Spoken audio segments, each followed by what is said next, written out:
12 seconds left in overtime. Darren Williams collides with Corbin. 6 seconds left. Fry. Smothered by Whiteside. Spins for the three. Missed it. Miami wins the game. Miami wins the game in overtime and stays alive for the playoff.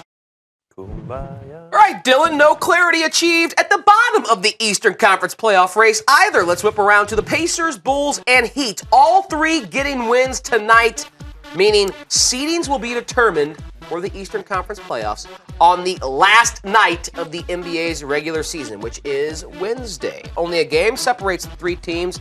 Who gets in? And here's the scenario. Hawks visit the Pacers. Nets visit the Bulls.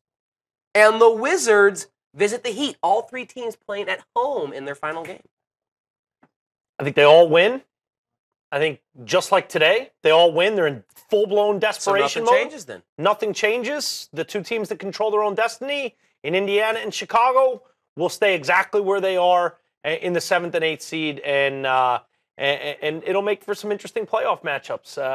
But I think, Miami with a valiant effort today, even though the Cavs were shorthanded, Cavs gave them all they could handle and winds up going to overtime. You could see just how relieved those Miami Heat players were to win that game, but it's just tough when you need help and the teams that are going up against your opponents that you need help from those teams that are going up against the Bulls and the Pacers in this case, they don't really have too much to play for.